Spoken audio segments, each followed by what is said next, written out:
If I never get a million, I settle for these fans. Cause at least with them I never have to change who I am. Record label off the table, I'ma stay my own man. Cause I rock with those that rock with me, fam. If I never get a million, I settle for these fans. Cause at least with them I never have to change who I am. Record label off the table, I'ma stay my own man. Sit and ponder this, you wonder why I'm dominant. The bars you spittin' competent, it makes me wanna vomit quick. I bully all these rappers around me by spitting honest shit. Clean up all the trash you kickin', fucker, I mean all of it. You seem to really think that people care about what you rhyme about, but honestly, they sitting there just waiting till you close your mouth. Me, I like to rhyme about corruption in its large amount. You spew the type of phony shit that I be talking about. The type of shit you never do or you don't even have. The same type of track that you can hear from nearly every rap. I'm on some other shit, and you too dumb to cover it. You say nobody cares, but look, these people loving it. This is a new movement, taking it back to the basics. Where the fans really listen, they can tell that you're faking. And I don't need the mainstream to come sign my stuff.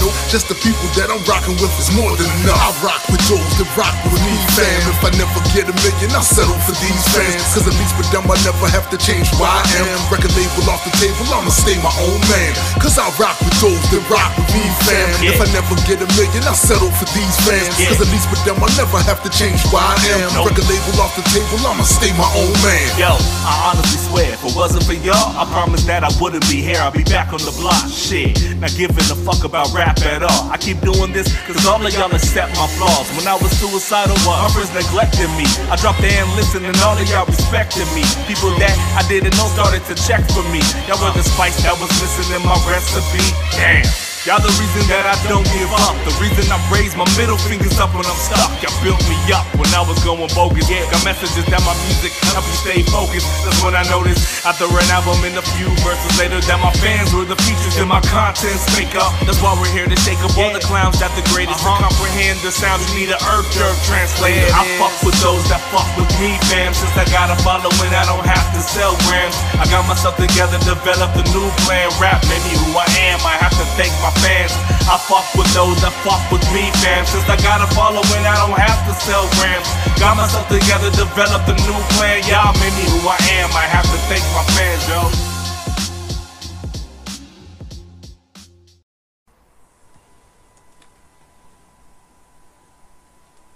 How's everybody doing?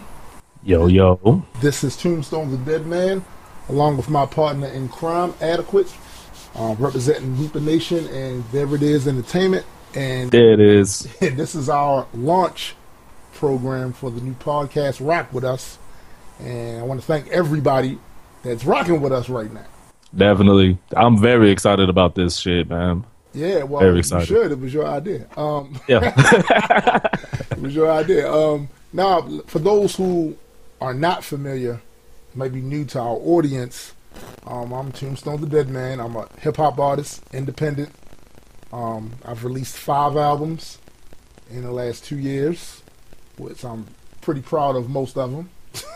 I'm an independent business owner, CEO, owner-operator of Land of the Dead Entertainment, in which Reaper Nation is a brand name under it.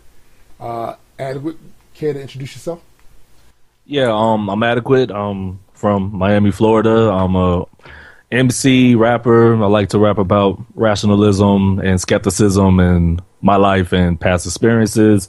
I'm also the CEO of my own entertainment company called There It Is Entertainment. I also do YouTube videos on YouTube about social commentary as far as science and skepticism also. And that's about it. Oh, and I also dropped 2 albums in 2 years, and I have a mixtape before those 2. So yeah, and I'm pretty happy with what I've done also. Awesome. And we are both proud members of Grand Unified. Definitely GU. This is basically an organization full of skeptics, and we promote science, rational thought, reasoning, and we use art to do it.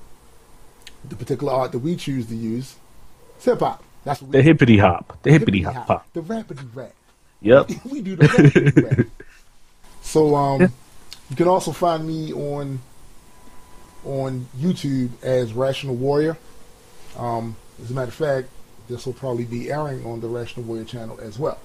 So and it'll probably be on. Yeah, I'm gonna put it on mine so you guys can find me at on YouTube at AdeKwit. Just ADEKWIT. In case you guys don't know how to spell my name, and I see the irony of me spelling it wrong, but wow. I got a cat in here that just refuses to disrespectful. He's just disrespectful, man. I thought it was my cat at first. Nah, that's this big, fat, black, disrespectful, extra loud, pea-brained cat that I got in here. You sound like the cat version of Rick Ross. Nah. Shit. Wow.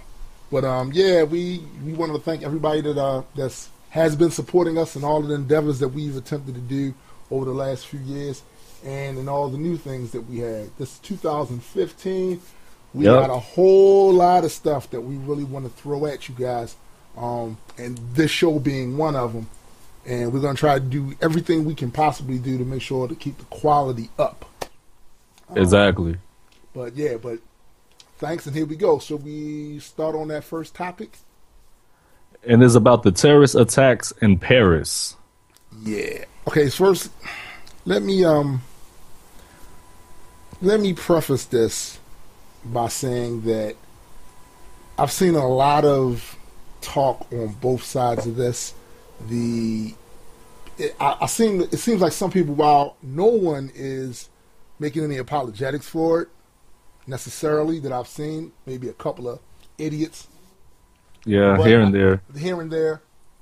But the conversation that I've been hearing, I think it's not really balanced. I think it seems like everybody has moved to their particular ideological sides, and they're only coming at it from that perspective. I think it's just a lot of angles, and like everything else in life, it's nuance to this. Right. First and foremost, for people to try to deny that this attack had a religious basis to it, it's absurd. Completely. It's absurd on its face. Completely. Literally, these guys, they have video footage of these guys after they did the attack, running towards the car, talking about they avenged the Prophet Muhammad.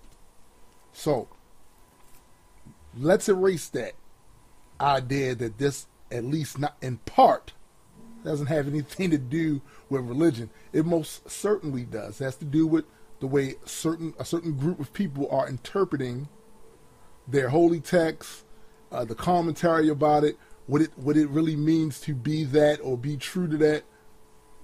They've taken that and they've run with it, and they're using that as the basis. Now, just as an aside, anybody that wants to come up and get on under our comment section and talk about how this was a false flag, how the government did this and made this up, prove it. Until you have some evidence to back that up, I don't even think that's relevant to the conversation. If you have some, and by evidence, got to make this clear too, by evidence we don't mean you bringing up other incidents that you think were false flags, right, and saying that if they did that, right, then why wouldn't they do that? That's not evidence. Because correlation does not mean causation at all. Right. So let's get that out of the way first. We're going to discuss this as if this really happened, okay? Because anything else, you need evidence to say that didn't happen. Right. I think they said it was like 6 people that was involved overall.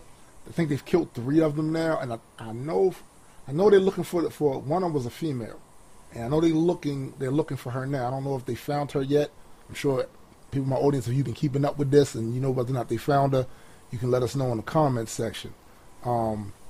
It's a horrible thing, man, and you know the whole thing about people saying it's not necessarily the religion that did it. I beg to differ. If they can find support for the actions they took in their holy text, right, or in any commentary that supposedly explains the holy text that is respected, you can say they misinterpreted, you can say they took it, whatever, but they can find a quote in there that backs up what they're saying, then exactly, yeah, that's a fact that you can't leave out. And the fact that they admitted that was the reason behind the attack, Yeah. I mean, I'm you gonna can't deny accept them that. at their word. That's what they Exactly, said, because you always get the people that want to chime in and say, "Oh, well, those aren't real Muslims." Well, you can't tell them that. You know what I mean? Because I'm pretty sure extremist Muslims or fundamentalist Christians feel the same way about moderate Christians and moderate Muslims. Exactly. I just want to say that. Look, I completely get it. I completely get it. Those Muslims that don't feel like that and don't have those violent tendencies like that, you feel a certain amount of offense when you see these people do these sort of acts, and then they want to have the same label as you. But you need to understand something. We understand that all of you aren't exactly out there doing that. But that's what pisses me off the most. That you have to have the qualifier, right. Not all Muslims. Like you know, when I say terrorists, Muslims who are terrorists, that's it. I'm not talking about the ones that are peaceful and follow the religion in a peaceful way or whatnot. I'm talking about the ones who are actually causing damage to the planet and to other human beings. You know, right. I don't feel like there needs to be a qualifier, because when I talk about Christianity, I don't have to say not all Christians in order for people to know that I'm not generalizing anybody. Exactly. And look, but for Muslims, you have to do that for some reason. Well, I think one of the reasons that's become the thing to do is because in this country there is a history of, Americans, like a classic example, during 9/11. There were all kinds of incidents where people who weren't even Muslims, they just wore a turban because they was a completely different culture, was getting jumped in the street after 9/11 because you got a certain segment of this population that's ignorant as fuck. Right, and that was fucked up. Like, there's no excuse for that There's no excuse for that. Like, they're ignorant as fuck, and they are the type of people that don't know or understand anything about any other culture or faith other than the one that they're engaged with and the one they was raised into. So to them, they feed into every stereotype, every prejudice, every bias, and if they see somebody with a turban on their head, oh, he's a Muslim. Automatically, he's a Muslim. They could be a Sikh, you know, they could be a bunch of other things, but there's a whole bunch of other things, groups of cultures that wear similar garb. But like I said, I think that's where the qualifying came from initially, because, you know, there were incidents that were taking place where they were just looking at any old body that had, or even in their mind, resembled what they thought a Muslim looked like. Right. And people was doing, they was committing acts of violence against them, which is bullshit. Yeah. But, I mean, I understand why people feel there's a qualifier need, but I just don't feel like I personally need one, because I know exactly what I'm talking about, and and I feel like most people should know too, you know, because I'm not the type to generalize, but I don't know. It just still pisses me off that people feel the need that you have to do that. Well, they're trying to conflate making a criticism about the religious dogma and its practices with that being a race. Right, Religion is not a race. All right? At all. Religion doesn't have a DNA. Right, not at all. There was also some news about the bombing of an NAACP office. Yeah, I saw a few. Colorado, I think. Yeah, I saw a few posts about that. So at this point in time, the only question I have is, well, first, from what my understanding of it, nobody was harmed, so that's a good thing. Yeah. That's a good thing. Nobody was hurt, and when you hear stuff like this, I just want somebody to say that it wasn't about race. That's all I want to know. That's all I want to hear. I want to hear one person say it wasn't race targeted. Oh, trust me when I tell you, somebody is going to make that argument. I see it all the time, man. People, I'm gonna tell you something. One thing about the people in this country, a lot of them are so quick. They're trying to run headfirst into this idea of post-racial America. They want it to be that way so bad that they're willing to be in denial about actual incidents that take place where race is involved. Not even only that, they don't want you to talk about it as if sweeping it under the rug is going to make it go away. Because that's how you solve problems now in the new millennia. No, you have to tackle them dead on. You have to talk about these issues, because if we don't talk about it, then nothing. You can't provoke change by being silent. Exactly. But I will say this: the one thing that has been encouraging to me is that I noticed that like a lot of my fans are white. A lot of my fans are white. Mine too. Talking to them, they get a lot of them. They get it. We have having these discussions. They see the same stuff. So it ain't just. It's not just us over here, you know, reading race into everything. Because I, for the most part, don't. I think I would love it if race wasn't an issue because it's not even a biological reality. Yeah, it's just ideology. Social construct. That's all it is. But you got to call a spade when you hear it, man. And some things is about perception. It's about how people perceive other groups or ethnicities based on a stereotype. Yeah, it's not racism. Is not always. Oh, he called me a slur. Oh, right. he lynched me or beat me up because I was such and such. No, that's not.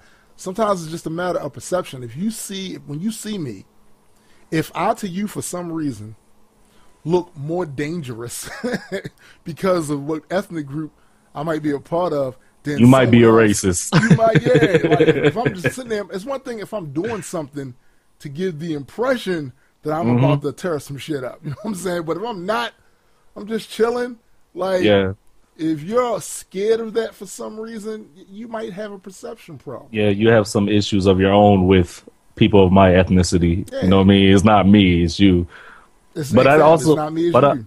But I also think, like, as far as people who try to deny that racism doesn't exist anymore, I think it has a lot to do with emotional, you know, so like emotions and shit. Like, yeah, because they don't want like I said, they just don't want to deal with it because it makes them feel, I guess there might be some type of guilt with it or whatever, but I really can't call it because I'm not that type of person. But it just seems that they have some type of emotional appeal to not want to engage in the conversation because, you know, they want to seem like they're the right type of person. You know what I mean? Yeah, I know trying to save face and shit like that.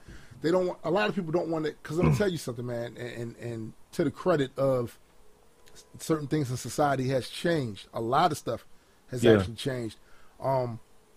It's a blight on somebody's personality or their reputation if they're looked upon as being a racist, and it hasn't always been like that. You know, there was a time where it was nothing. Racism was the norm. Yeah, that was the norm. So you gotta at least acknowledge that certain things a lot of stuff has changed in order for that to even be something that no one wants to be associated with, even if they are, even if they have certain things about the way they see other groups that they don't necessarily think as being prejudicial or biased or something, but if you really look into it and scrutinize what they're actually saying, you may have that. You may have a problem with perception. It's like these people. It's like little things, you know. Like, to some people, it's like it's just a little joke, but to others, it might not be. Like when somebody be like, "Oh, you know, this like black people, they love chicken and watermelon." Ha ha ha ha. Like, you know what I mean? Like, yo, but like, I do like chicken and watermelon. I do. I do. You know what I mean? Like it used to get to the point where like I would be in public eating chicken around white people, and I would be like, I hope I don't look like a damn stereotype. You know what I mean? Like, and that's a problem too, because we shouldn't. Dude, we shouldn't care. You know, like I don't care anymore. But I'm vegetarian. I think the consensus is that most people like chicken. Yeah, you know, because now I eat my chicken like, I bet you want some, don't you? You know what I mean? Ridiculous. So I think like we've heard enough about the problems. You can see it on the media. They talk about it all the time. But is there any possible solutions to prevent things like the attack in Paris from happening? Is there any possible solution? Because for one thing, what I've noticed, poverty plays a big issue with a lot of this stuff. Because in some of these countries that are Islamic, it's, you know, the upper echelon of the society over there, they have all the money and the resources, and it's a lot of really poor folk over there being told that the problem with their country isn't the leaders over there, it's big, mean, old, bad America. And you know what? In some cases, that might be true. But I would say that the majority of the problem would be their leadership over there and how they choose to put themselves on a pedestal. Yeah, how they treat their citizens. How they treat their citizens, you know what I mean? So it's one thing, it's real easy for someone to convince someone else that's not doing too well that, oh, it's not your fault or the fault of it's the somebody else's. It's the big shaitan, as they call the United States, the big shaitan, the devil. It's the United States, their hand behind everything and all of your problems and stuff. It's real easy to convince somebody that's not looking good, and you know, because it's always easier to shift the blame than to, you know, carry that weight of knowing that, you know, maybe it's something that we're doing, you know what I mean, or something we're not doing, or something we are allowing to happen. I'm a firm believer in the fact that whoever's supposed to be allegedly in charge, they're only in charge, or should only be in charge, at the convenience of the masses. You're not up there. You're not supposed to be in that position just to benefit your goddamn self. Right. You're supposed to be in that position because you're supposed to be doing the people's work. And that's the one thing that's gotten away in this country, gotten away from that, is people don't want to do the people's work. They want to do everything they want to do to benefit themselves and raise their station higher in life. That's the problem we have with the politicians over here. And I'm pretty sure that problem is not unique to the United States. Well, as far as solutions to these problems, I know it's not a solution. I say that we don't back down to these terrorist threats and attacks. You know, I feel we should still scrutinize religion openly and do it in ways that we feel fit as individuals. You know, even if it's not tasteful or whatever, because I don't really care about shit being tasteful or whatever. Right. If it's true, it's true. You know what I mean? Right. And if you're offended about somebody saying your beliefs is bullshit, then maybe you need to check your beliefs. Especially if I'm serious, especially if your beliefs make you so angry that you want to hurt somebody physically. Yeah, I mean, like, you really need to get checked out. I mean, and that's all I'm saying. Like, we shouldn't bow down to these terrorists and their threats. And also, as far as racism, we shouldn't stop talking about it. We need to talk about it from both sides, from every ethnicity, every race. You know, we all need to talk about it, because maybe there's something that I see that you don't see, and vice versa. So we need to have an open dialogue and just be honest about it. I agree. So that's my take. All right, so we're going to take a break here. Got some music coming up. Throughout this entire program, from time to time, we'll be playing music from the album that I put out last Halloween called Cosmic, and from AdeKwit's album. Give him the name, AdeKwit. Is Rapthematics, the Hip Hopper's Guide, is with me and my homeboy JayBee. He's a producer, and we kind of ripped it up. So, yeah. Yeah, so you hear anything you like, let us know. We'll have a link on whatever sites this podcast will be going up on. It should be up on YouTube. I'm going to put it up on Reaper Nation, on Stitcher. Is that Stitcher? I can never pronounce that right. I think it's Stitcher. I think it's Stitcher? Yeah, it'll be. Yeah, because it has an I. You know what? That might be a good clue right there. So we're going to play a little bit of music. And on the other side of this, we're going to talk about some new tech. Oh, yeah. Mr. AdeKwit gets on my last fucking nerves, okay?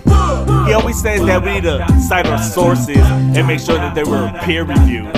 Like, who the fuck has time for that? It's on the fucking internet. If it's on the internet, they would have lied to us and put it on the internet. If it wasn't true, it wouldn't be on the internet. He says that I lack critical thinking and whatsoever, but you know what he is? He's just a fucking douchebag, so fuck him. Whatever happened to fact checking? Remember Coney 2012 shit? I learned my damn lesson. I viral that link too, thinking it was progressive. But that's when I was vulnerable and not a damn skeptic. And now I'm 27. What the fuck is your excuse? You still share articles. That's not peer review. You let your preconceived notions determine whether or not it's true. Or wonder why I'm condescending whenever I talk to you. Then throw out homonyms and claim I'm insulting rude. Play victim so much you think I'm physically assaulting you. I honestly just try to have an open dialogue, but there's always the guy that won't realize that their logic's flawed, which makes me conclude the views haven't been challenged yet. They get it confused and take my question in as disrespect. It's not even you, It's your views, I reject you used to. Yes, man, I'm a man that's not used to saying yes. I'll say it to your face to make sure that you stay in check. Don't never think I do this cause there's a screen at my desk. I'm not even the violent type, it gets me so upset. Cause when you ask why it's true, they say it's on the internet. Yeah, they saw it on the internet. That's why they share and spread it without no regrets. And when I call them out, they get so upset. Natural news, InfoWars gets no respect. Yeah, they saw it on the internet. That's why they share and spread it without no regrets. And when I call them out, they get so upset. Natural news, InfoWars gets no respect. I've done my research and studied this for a month or two. Oh, you were in a lab with tubes, mixing chemicals, use the scientific method, double-blind testing data too. That's why the science community fucking laughs at you.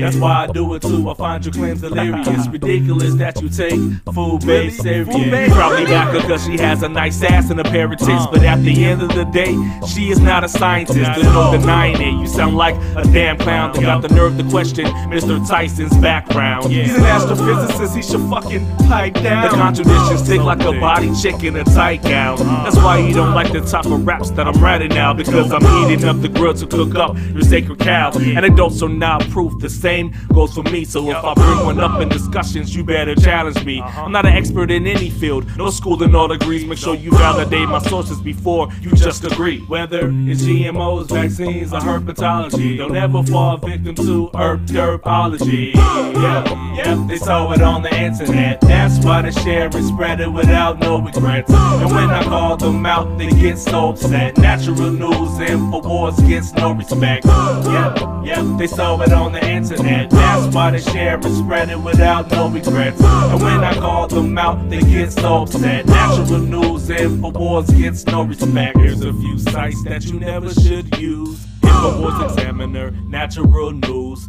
Real Pharmacy, The Blaze, World Truth, Daily Mail, The Onion, and even Fox 2. The Bible, Mercola, Above Top Secret, Forest News, Zeitgeist, Answers in Genesis, Discovery Institute, Conservapedia. Beware of what you read on social media, cause 9 times out of 10 they're deceiving ya on the internet. Yep, they saw it on the internet. Yep, they saw it on the internet. That's why they share and spread it without no regrets.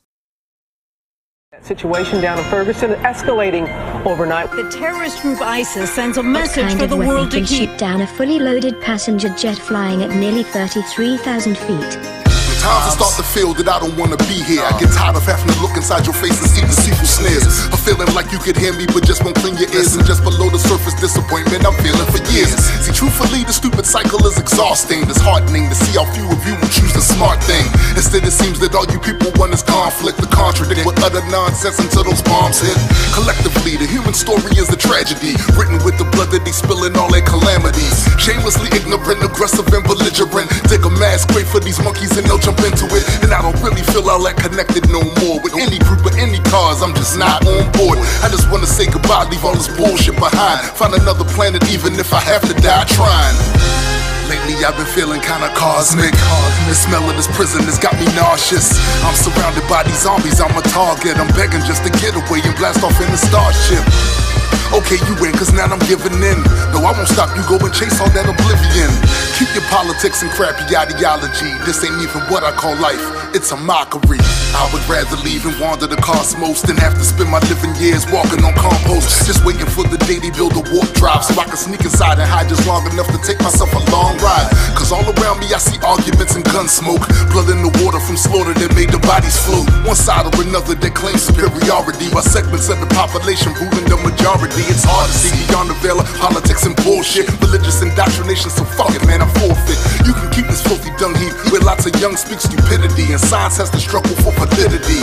I'd be a liar if I said there's not a part of me that likes to entertain the evil, mean and dark of me, that longs to kill them all in the flash of extreme violence. If it would mean I could exist inside serene silence. Lately I've been feeling kinda cosmic. The smell of this prison has got me nauseous. I'm surrounded by these zombies, I'm a target. I'm begging just to get away and blast off in the starship. Okay, you win, cause now I'm giving in. No, I won't stop you, go and chase all that oblivion. Keep your politics and crappy ideology. This ain't even what I call life, it's a mockery.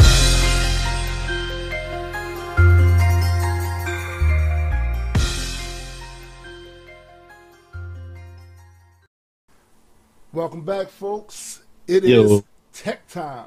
Tech time. And those of you who follow AdeKwit now on Facebook and other social sites, you know that we're really, really into the new technology and stuff. The one thing that I saw the other day, I saw this article the other day about a 3D scanner for 3D printing. Now, this is what I heard. I don't know because I haven't really been into 3D printing like that. Like I saw it and I know the power of it and the potential of it, but I didn't get into it because it did seem a bit complicated to me anyway. Right. But when I saw this article about these handheld 3D scanners that, you know, is hooked up with the 3D printer, and basically you take the scanner in your hand and say, for instance, there's a cup. You got a cup sitting on your desk. You take the scanner and you scan all the angles of the cup, and what it does is it makes an image of it. Very detailed one too. At least the video I saw was very detailed. And you program those dimensions into the 3D printer, and it creates the exact cup. That's awesome. Speaking of cups, I need another cup, so I might need one of those printers. Well, see, it might be better off you going to a dollar store. Yeah, for now. For now. For a 3D printer to get a cup. Yeah, then I'm not gonna be drinking anything for years, yo. Yo, I mean, no, but I mean, seriously, like, I have a couple of I know a couple of people that are into 3D printing. One brother, Sanjeev. Oh yeah, I know him. I know you're talking about. He does the toys, and he actually sent me one of the things that he's created using his 3D printer, and it's awesome, man. Like, that's dope. It's awesome. I think he posted it in the GU group page one time. I think I seen him. Dude, man, as a matter of fact, when we did the Celestial War event, he made one, like we had done one of those podcasts a while ago where we talked about it was an article about this spaceship that had warp drive or something like that.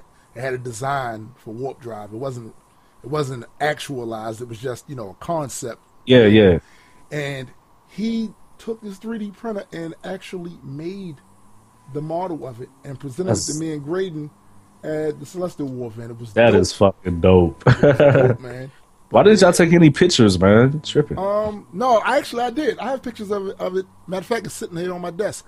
Oh, okay. Matter of fact, but yeah, man, 3D printing is definitely, it's here to stay, and with these 3D scanners, it definitely makes it a lot more user friendly to want to get into it. Because when I saw it, I was like, oh damn! See, now I want to get a 3D printer because this looks like something I could do. Right. Like something I could do. And imagine like how many times you like break something or mess something up. I'll just, you know, print it up. Shit. Make another one. Yeah, man. I think they also have it for food too. I think I've seen it for food also. What? Yeah, if I might be wrong, but I think you can 3D print food. I think you can. I'm not sure. I thought I seen it somewhere on the internet, but it was probably a long time ago, so I'm probably wrong. But I think you can 3D print food. That reminds me of the Star Trek simulators, where on the Star Trek shows, for those I know most of my audience probably watch Star Trek at some point. They would basically go up to this machine, this computer on the ship, and tell them what they wanted. They wanted some tea or a sandwich or something like that. They would basically tell them what they wanted, and the computer would use molecules and engineer one, and it would just appear exactly the way they wanted it coming out of the machine. I need that in my life. Man, I'm already 240. I'd be like 360. I'd be 360 pounds if I had that damn thing. Wasn't there a piece of technology you want to talk about? Oh, yeah. Earlier today, well, I'll give you guys a little breakdown of the story. Okay. It was like 1 o'clock in the morning, and you know, sometimes you got to get up, use the bathroom. And I had my computer, my laptop on the floor, and it was like real dark. It was like pitch black. And I forgot that I had it on the floor. So I accidentally stepped on the screen. And you know, once you hear that crack, you're like, oh, fuck. And then I'm like, now I have to see the damage that's done. Right. Turn on the light, look at the screen, completely done, over with. You know what I mean? I try to turn it on. It doesn't show any of any images or anything. It's just totally fucked. Oh, that sucks. Yeah. So what I did, I looked up online and found a site. I forgot the name of the site. If I find a site, I'll drop it in the link for the podcast. But I found a site that sells laptop screens, and I got the screen for about $99. Including shipping. It was like $99 altogether, and I got it in about 2-3 days. It was pretty cool because the standard shipping is like 7 days. I was supposed to get it Friday, got it today. So bomb. I was shopping around to see where I could get somebody to install it for me. Right. So I called one place and they were like, "Oh, it's $99." I'm like, "Fuck! I just spent $99 for the damn screen." You know, like it didn't make any sense. So I called another place and he was like, "Oh, the guy's not here now, but we could do it for $30 and he'll have it ready by Saturday." And I'm like, $30 is cool, but I don't like to wait. You know, like I need my screen right now. Right. So what I decided to do, my girlfriend and I, we decided to do it ourselves. So we unscrewed everything and looked on YouTube, found a little, what is it called, a tutorial to get it done. And it went really, really smooth, and everything's up and working. The only problem is the resolution kind of sucks because, you know, they changed the models of the screens or whatnot. But as far as the functionality is pretty fucking dope. And I'm not a big tech head like that as far as hands-on. So for me to be able to, but for me to be able to do it myself, it's kind of cool because my dad, he used to like take computers apart and build them and all that shit when I was a shorty, but I was never into it. I always saw it as boring, but doing it myself, like that shit was tons of fun because I didn't know that I had that, you know, say brain capacity to actually do that shit. Hold up. So do you think that that's what you're going to be doing from now on? Are you gonna be putting together your own stuff now? Are you going to try to cut out the middleman and I'm Squad or the Nerd Herd or whatever people want to call it? Actually, I'm thinking about it because even when I went to Best Buy, they were like it would be about $500 to replace, and then I went on to I went on to Toshiba.com. They would said it would be like $600 to like $1,000. I'm like, oh, that's insane. Yeah, I might as well just buy another fucking computer. Right. You know what I mean? But you know what? I remember when you had told me about you had cracked it and you was getting another one. And I was talking to the wife about it, and she was like, "He gonna wind up paying as much for one of those as you would for a brand new computer. It's just better for a new computer." But you found a good deal on it though. Mm-hmm. See, the thing is, with that, like Nessa, she got her own computer because she been needing a new one. Right. But I still needed my shit, so I was like, let me just get the screen because when I was calling around, people say it'll be cheaper if you buy the screen first. But when I was like got the quotes for them to install it, I was like, whoa, no, I'm not doing that. That's where they get you at right there. Mm-hmm. The installation. Yeah, but in all, you know, it was a good look. So if you guys ever get your screen cracked, you know, do it, you know, like have your own intuition to do it yourself because it really doesn't take no time at all. It's took about 30 minutes to an hour to get it completely done. So awesome. Well, we're about to go into our next musical interlude. Hope you enjoy the sounds. And on the other end of this, one of my favorite topics, you already know what that is, AdeKwit. Comic books. And you know it. There it is.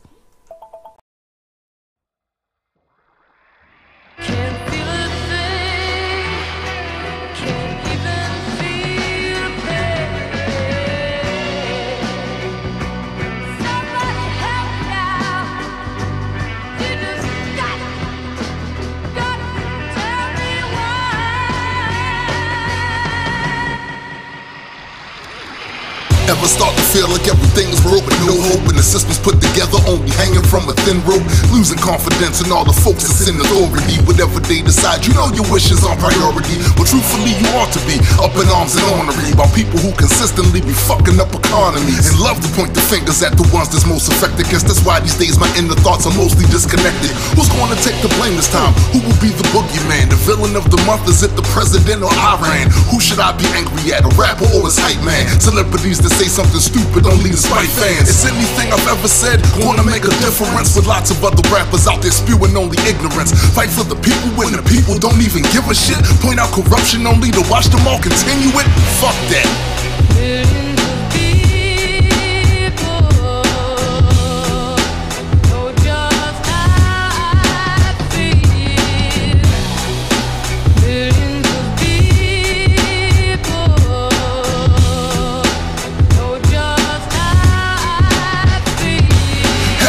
Almost every president gets labeled as an antichrist. You think the problem stops at them, then you ain't even thinking right. But that's really the issue, ain't it? How we formulate our thoughts. Too many times we let our tribalism tell us who's at fault. Democrats, Republicans, I think we've had enough of them. You think they really have the answers? Guess that's why they always win. Cause everything they say is spin. Manufactured talking points, no better than evangelists. Liars thinking up the joint, almost like you're worshiping at the feet of these scumbags. Spewing all their rhetoric until our minds are numb. And check out how we give them these titles and tax dollars that they shamelessly spend on the wars while people live in squalor. They can't even agree to get our infrastructure fixed. Fuck them all, in my opinion, they can eat a bag of dicks. See, the system only works if the people get in the mix. But how the fuck we make that happen when people are nitwits?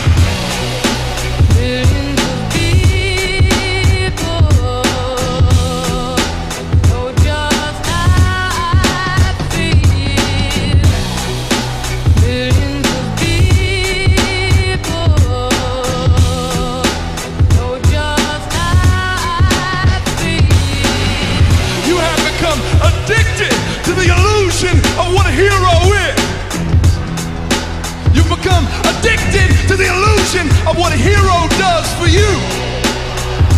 You think you need someone to pat you on the back. You think you need someone to tuck you in bed and not kiss you on the cheek and tell you that everything is alright. But everything is not alright.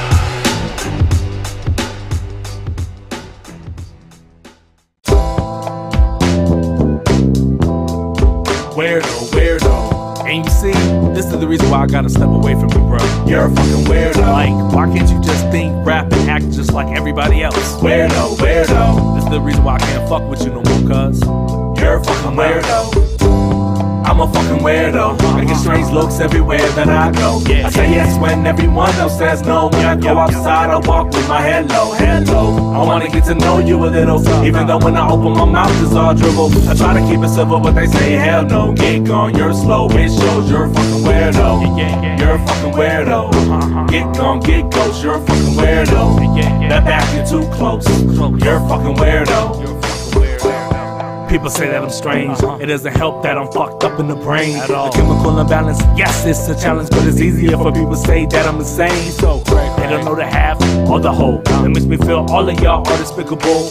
I don't wanna feel that shit when my brain does backflips. I'll be feeling so low, though.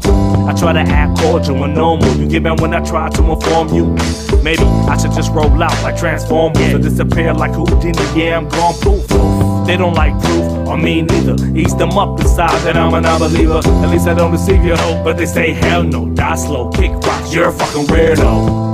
I'm a fucking weirdo. I get strange looks everywhere that I go. I say yes when everyone else says no. When I go outside, I walk with my head low. I wanna get to know you a little, even though when I open my mouth it's all dribble. I try to keep it simple, but they say hell no. Get gone, you're slow, it shows you're a fucking weirdo. You fucking misfit. Why can't you be like everyone else, you dipshit? So you have to be confrontational and make everything a debate, cause the claims hold no weight. I get pissed when people say conversate, yeah, you're nitpicking. Why do you diss religion? Shit, why not? They're just mad that they have to deal with openly opposition, that's why they're tripping. Remember sitting in my bedroom reading Archie comics and spawn shit.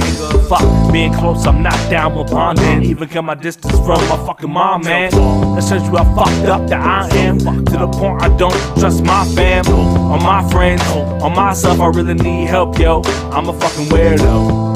I'm a fucking weirdo. I get strange looks everywhere that I go. I say yes when everyone else says no. When I go outside, I walk with my head low. I wanna get to know you a little, even though when I open my mouth it's all dribble. I try to keep it simple, but they say hell no. Get gone, you're slow. It shows you're a fucking weirdo. You fucking weirdo. Whether you have to pierce up your face in airloads, whether you have to wear such strange apparel, whether you stand out everywhere that you go. Why do you have to be someone to science? Utterly defined, and there's no denying that I'm never subscribing to fit it into me, locking it down, playing my hobbies, sacrificing who I am. I'm awesome, I put the R in awkward, putting words in these books like Oxford. Searching for the right combinations like a crossword puzzle, but I won't be muscled out on my earth. Nah, this is my world, you're not welcome to my turf. No, I'm weird, thanks for acknowledging my work. Am I hurt? Fuck that, hell no, you're whack, I'm dope, proud to be a weirdo. I'm a fucking weirdo. I get strange looks everywhere that I go. I say yes when everyone else says no. When I go outside, I walk with my head low. I wanna get to know you a little, even though when I open my mouth it's all dribble. I try to keep it civil, but they say hell no. Get gone, you're slow, it shows you're a fucking weirdo. You're a fucking weirdo. Get gone, get ghost, you're a fucking weirdo. That back, you're too close. You're a fucking weirdo. I'm a fucking weirdo. I'm a fucking weirdo. I'm a fucking weirdo. I'm a fucking weirdo. I'm a fucking weirdo. I'm a fucking weirdo.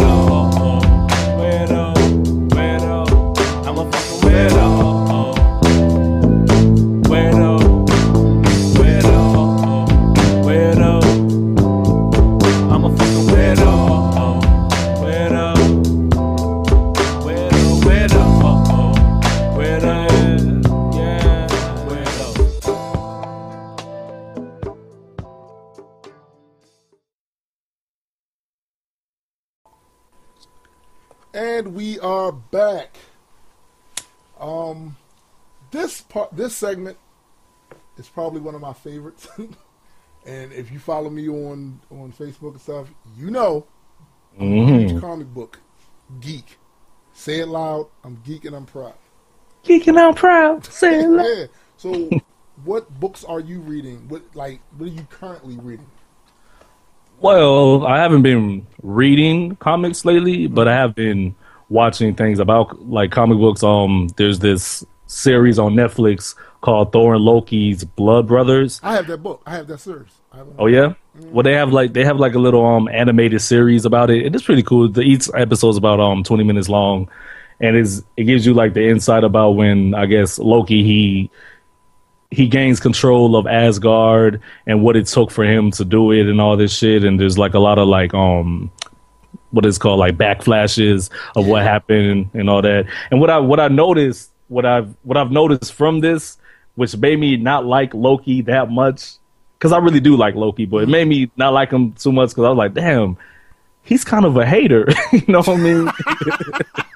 Like, god damn, like such a hater. Because I don't want to give any spoilers, but there's a part. Well, it is a little bit of a spoiler, but there's a part where he's talking to Lady Sith, and she's badass. Like she's just talking mass shit to him. Yes. And I guess she's in love with Thor, and Thor like has some type of, I'm not going to say he's attracted to her too, but they have like this chemistry with one another where they're like really close, and Loki's jealous of that.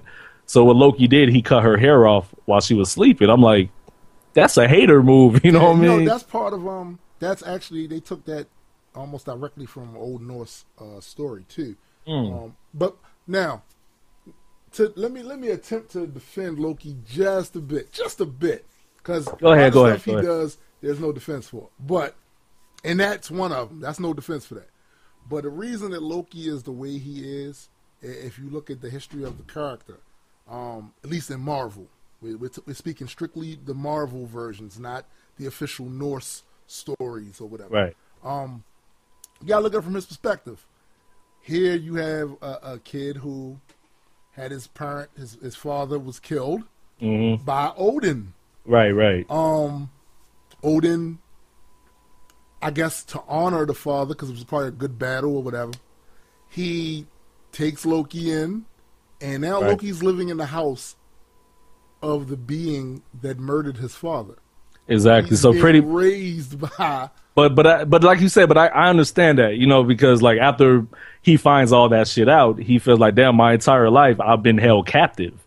Yeah, and then if he also feels like, he feels that the only reason he thinks Odin had ulterior motives, right, for adopting him, and basically he would be the darkness with which Thor's light would shine even brighter against.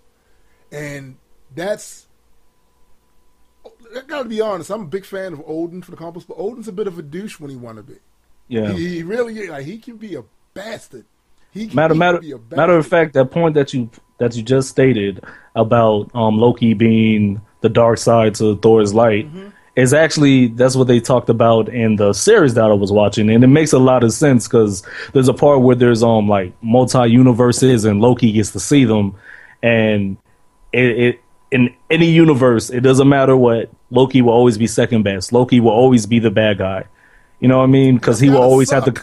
Yeah, he will always have to compete with Thor, and like in the universe where he finds all this out, he's like, "Fuck that! I'm going to change that." You know what I mean? Right. So I do feel Loki's pain. It just kind of sucks. It does, and you know it's crazy because I saw a meme.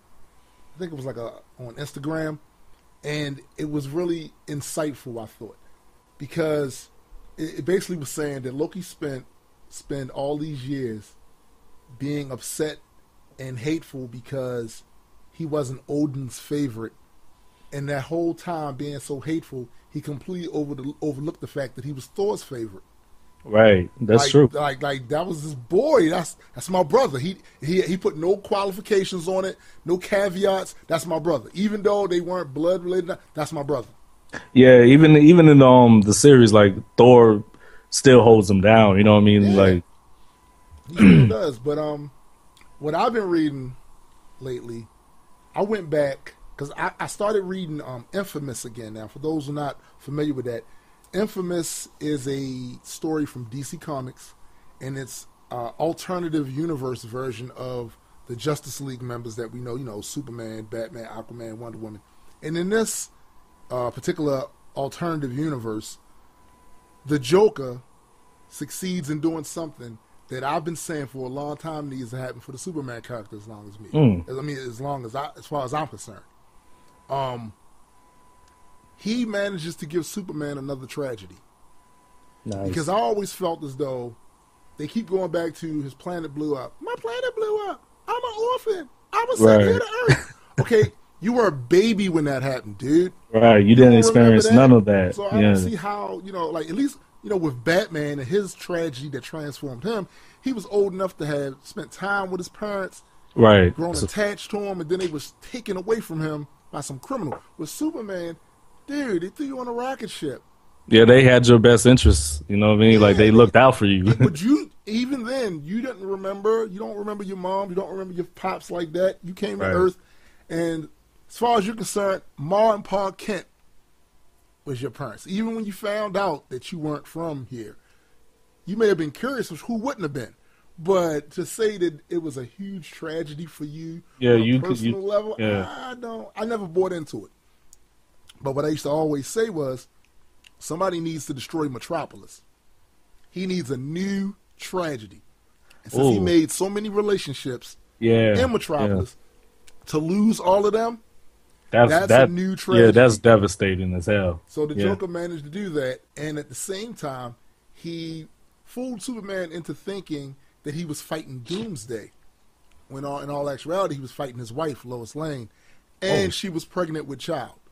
So he killed his wife and his unborn child, and on top of that, the Joker nuked Metropolis.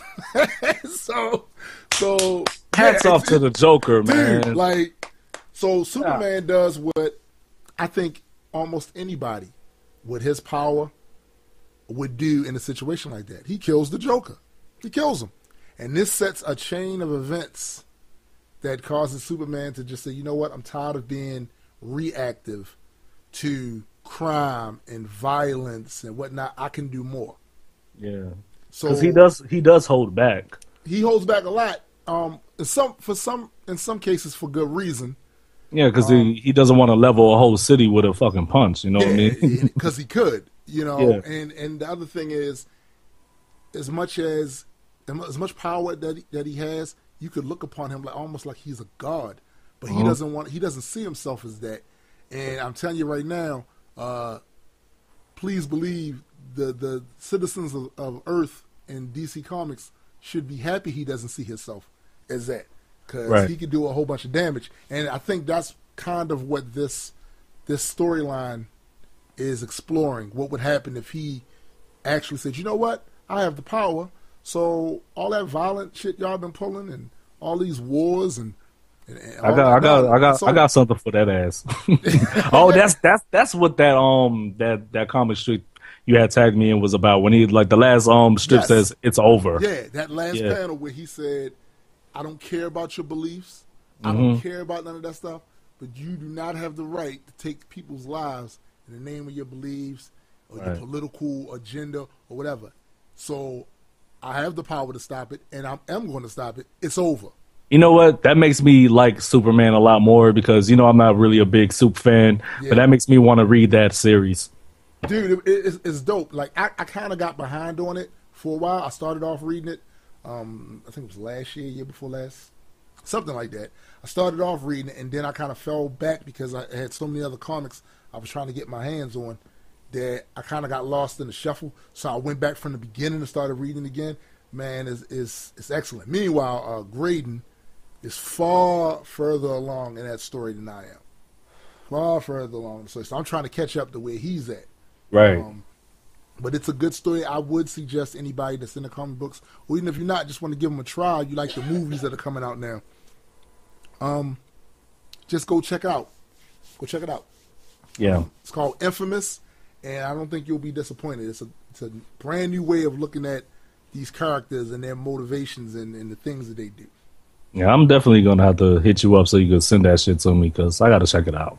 Yeah, you do. You do. That's right up my alley. You know, Marvel just released another Avengers trailer.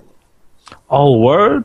Yeah, it's this one focuses, I think, it shows a bit more of the fight between Iron Man and the Hulk.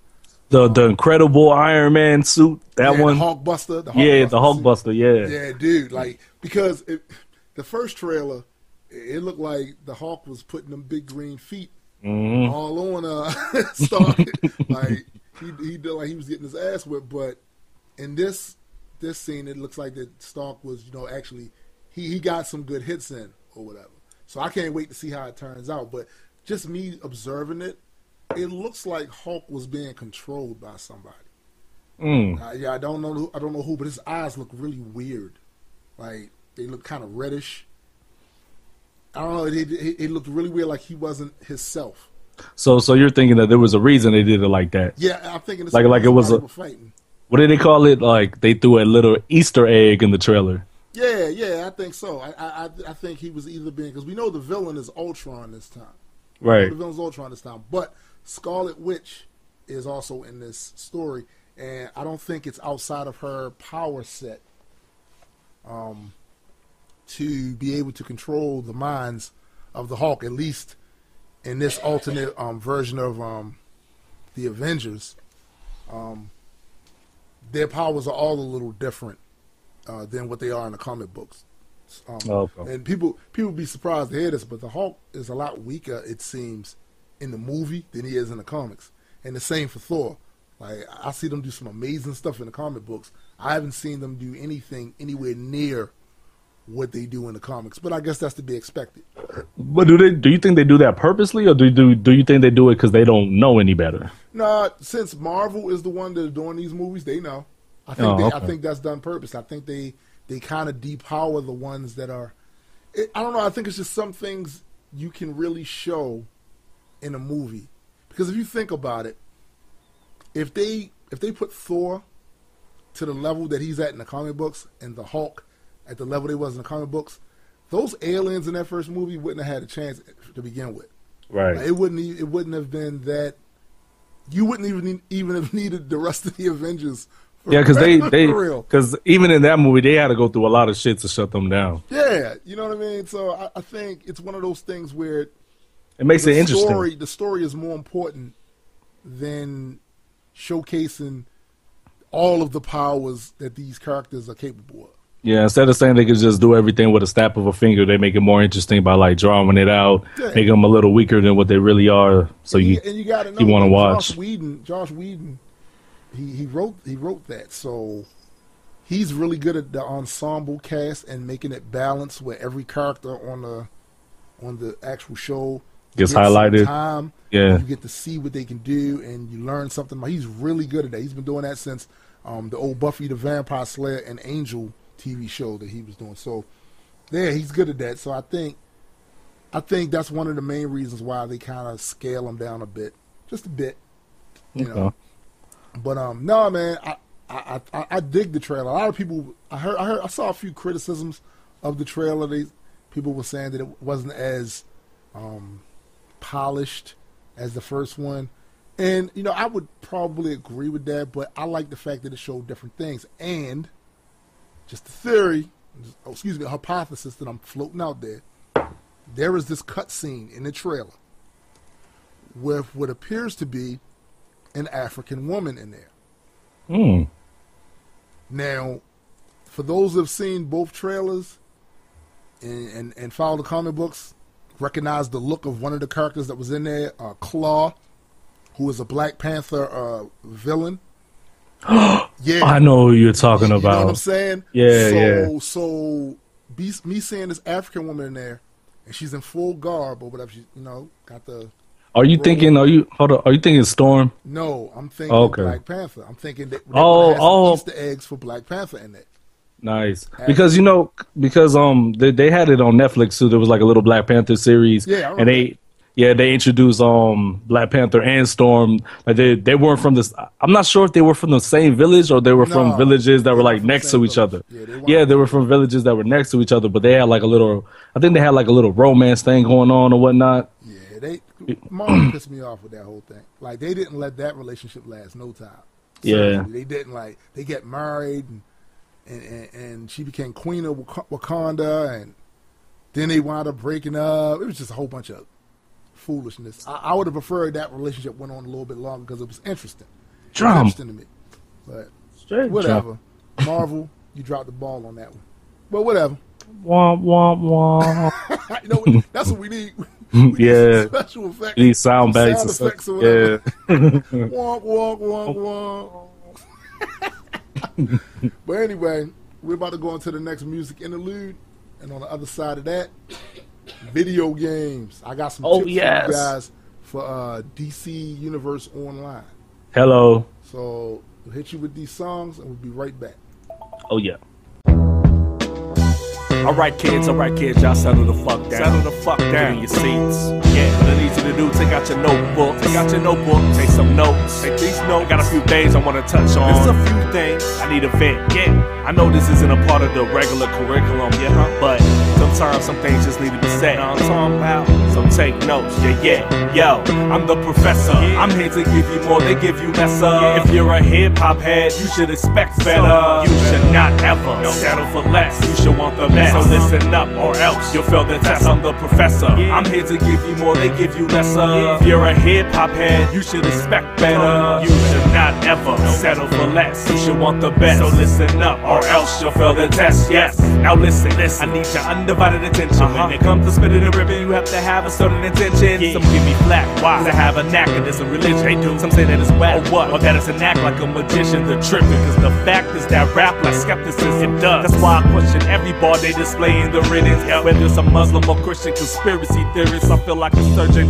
when I'm dissecting their lyrics. I don't even hear it. Before an MC, I am a critic. I can like the rhythm and flow and disagree with the lyrics. Shit. Especially when it comes to stifling science. But you're a fan that can't decipher the truth from their lying. That's why I'm defiant. Do you ever cross-reference the rhymes? Do you just say they're on point each and every time? I hope my fans don't do that with mine. Give me the pressure. Even the underground says whatever the fucking sell records. I'm the professor. I'm here to give you more, they give you lesser. If you're a hip-hop head, you should expect better. You should not ever settle for less. You should want the best. So listen up or else you'll fail the test. I'm the professor. I'm here to give you more, they give you lesser. If you're a hip-hop head, you should expect better. You should not ever settle for less. You should want the best. So listen up or else you'll fail the test. Yes. Now listen. I need your undivided attention. When it comes to spitting and ripping, you have to beware of the shit you kick in. You want to spit facts, do you? Spread lies or spit fiction. Doesn't matter to you if your rhymes influence people's decisions. If not, I say that you're tripping, bro, and bullshit. Especially if you say vaccines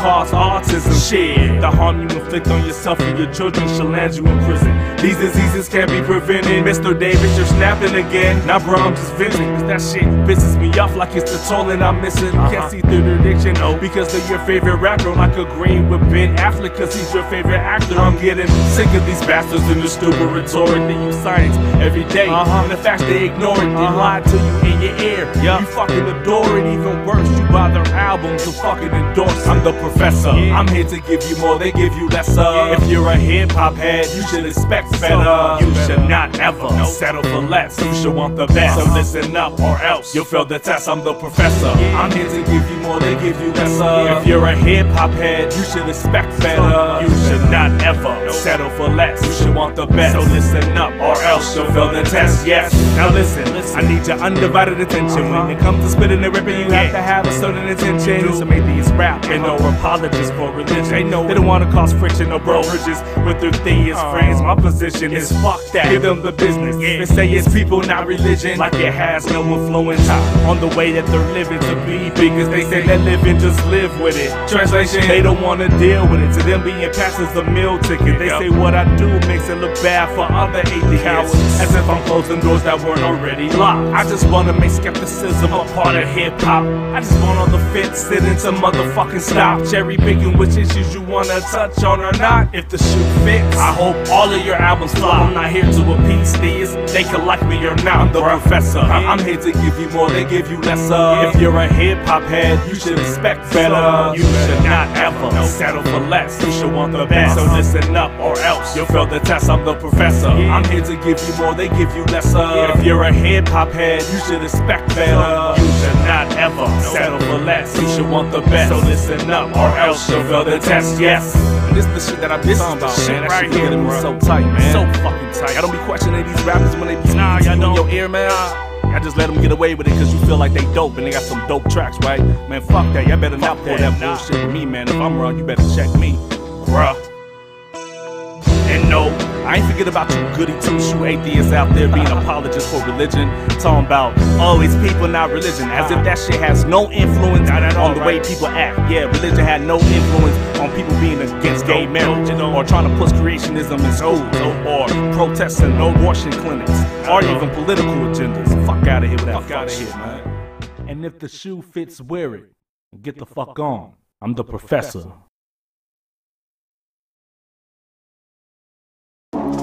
See, I'm accustomed to people not liking what I say in my rhymes. It comes with the territory. But there are people who don't like how I say what I say in my rhymes. So I'm gonna tone it down just a bit and explain to you how it really is. Cause every time I spit, it sounds like I might flip into a rage and take this anger straight up off the page. And every time I flow, it sounds like I might explode and take this word with me and watch it burning down in flames. And every time I rap, it sounds like I might snap and have to be restrained, but nothing that they will contains. And every time I write, it feels like I'm not right, and these words are gonna rub them all the wrong way. I always get questioned why my music sounds angry. I wish I could explain the world and say this place changed me. The truth is, as a child, I always kinda felt mad, like I was living with the venom that murdered my old man. Like it infused in me genetically and stained my disposition, so when put in some positions, my temper will spark quicker. I guess I should be thankful I never got into liquor, cause drinking fire water may give me hairpin triggers. In younger days, it was the bane of all of my existence, but the older I have gotten, I bring a stronger resistance. So usually that means that I'm suppressing a lot. Don't bother saying it ain't good for me, I know that it's not. But see, what choice have I got? Cause if I let these evil forces tempt me, I'll be bashing fuckers' heads in like they Ren and Stimpy. So for now, I'll do the best that I can to keep the demons on the low just to prevent the mayhem. Check it, cause every time I spit, it sounds like I might flip into a rage and take this anger straight up off the page. And every time I flow, it sounds like I might explode and take this word with me and watch it burning down in flames. And every time I rap, it sounds like I might snap and have to be restrained, but nothing that they will contains. Cause every time I write, it feels like I'm not right, and these words are gonna rub them all the wrong way. So fuck your favorite rapper is back, Hip Hop Galactus, looking at your planet thinking this might make a nice snack. Slap your face and until your jaw won't collapse. And switch it up and pick you up from out the dust and tell your homie relax. I'm dialing disrespect up to the max, punching boogers out your nose and laughing crazy at your silly tight clothes or your apologetic flows to show you're scared to get down, cause you ain't rough enough and we can even tell by your sound. So come to me, so unimpressed by that weakness that you express. It's not my fault, I just detest you, him, and all the rest. From time to time the sentiment is coming out my rhymes, then some people hear it, take offense and really start to whine. But this is just the way that I rock shit, so loud and obnoxious with an attitude that's poison and toxic. No matter what you think, I won't stop this. That's probably why my brother Palm laughed and said, "Dead man, you're not shit." Cause every time I spit, it sounds like I might flip into a rage and take this anger straight up off the page. And every time I flow, it sounds like I might explode and take this word with me and watch it burning down in flames. And every time I rap, it sounds like I might snap and after be restrained, but nothing that they broke contains. Cause every time I write, it feels like I'm not right, and these words are gonna rub them all the wrong way. No, I won't tone it down just to satiate your ego. No, I won't clean it up just to entertain these people. So what, you're intimidated? Man, I don't even mean to. Before you even get started on that shit, here's the preview. Honestly, you'll just get ignored. I won't acknowledge you, except to say your mama's a whore and she should've swallowed you. Hope that makes you mad enough to leave me alone. How dare you try to tell me how to do some art that's my own? Cause see, the one thing that I learned is that everyone is a critic and everyone has opinions on how that they would've did it. And everyone thinks they're special, but everyone's not autistic. So if you think that you're swaying my process, you got it twisted. My delivery gon' be what it is. It's not democracy. You don't get the vote on my songs or my methodology. You either get to say that you love it or do not like it, see? And I will do the same with your craft, and that's alright with me. Cause every time I spit, it sounds like I might flip into a rage and take this anger straight up off the page. And every time I flow, it sounds like I might explode and take this word with me and watch it burning down in flames. And every time I rap, it sounds like I might snap and have to be restrained, but nothing that they broke contains. Cause every time I write, it feels like I'm not right, and these words are gonna rub them all the wrong way.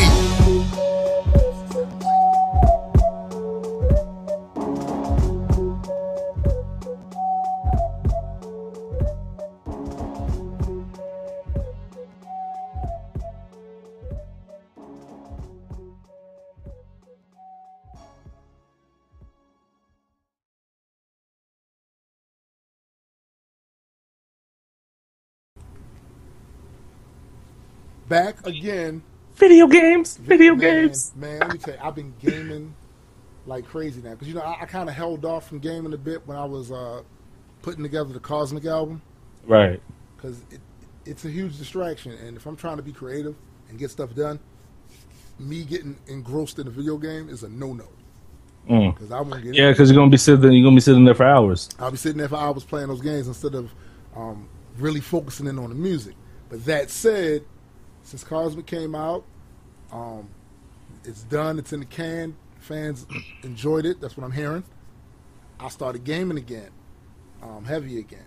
And the game I've been playing, I've been playing this game since the beta of it, DC Universe Online. And you know what you know what? I remember when you used to brag about that shit. I used to be so jealous. I was like, man. Oh, you should have been. And for good reasons too, because when I finally played this shit, I was like, "Yo, this game is worth bragging about. Like, the game is fucking awesome." Ask you what if I told you that the entire time I've been playing since beta, I've actually sucked at that game? No, you tripping? No, I'm dead ass serious. Look. Yeah, sure, I've gotten a couple of characters up to the level cap, which is 30. And I thought that was some big accomplishment or achievement, but in reality, it really wasn't. Because they have characters on it that's like that you have to fight that's like 99 and shit. Oh yeah, you know and you know the reason for that? This game, and this I've just figured out within the last couple of weeks. This game, once you get past level 30, and really you should be thinking like this on your way to 30, right, is all about the gear, the combat rating. Yes. And certain other aspects of your character's attributes like dominance.